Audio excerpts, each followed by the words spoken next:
Годинава пазарите кај нас останаа без овошје. Ги нема кајсиите, крушите, сливите, праските.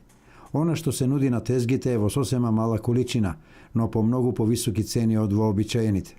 Таква е состојбата и со праските кои по традиција на штипскиот пазар доаѓаат од Росоман. 50%. 50%? Да.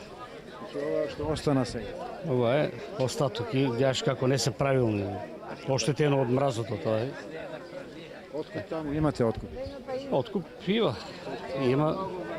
Цена таму е добра сега, ама нема роба, нема количини. Количини нема. Ова година со малку праски ќе поминеме. По-малку праски, цената малку повисока и така. Која цена ги продавате? Праски има различни од 30 до 40 динара.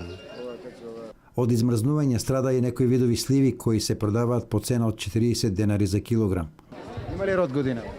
60% измрзнаа, ги оценија толку, допшите имаше некој зелеметарни продукти, 60% се измрзнат.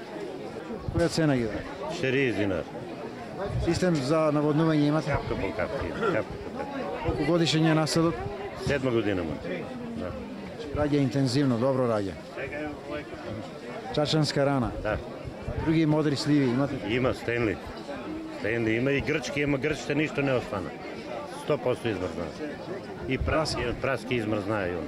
Ваквата состојба најмногу ја чувствуваат граѓаните кои се љубители на овошјето. Од друга страна, дефицитот со овоше предизвика зголемување на откупните цени на големо, што пак задоволни ги прави оние кои имаат овоштарници, од кои ќе наберат известни количества. Во едни вакви услови, не ни преостанува друго освен да бидеме задоволни со другите градинарски и овошни видови, како што се дињите и лубениците, кои веќе почнаа да се појавуваат на пазарите. Е па рано, жешко беше времето. Да. Која сорта? Таа е руска на нас. Благи си сега, не? Благи, овој, да. Стасани се птен са екстра. Која цена? 25 динара. Има ли работа во ова година? Има работа, ама кој да работа? По штипскиот регион од овошјето годинава релативно добар род имаа вишните. Бадемите и кајсиите ги сотре мразот. Наспроти нив со добар род се оревите.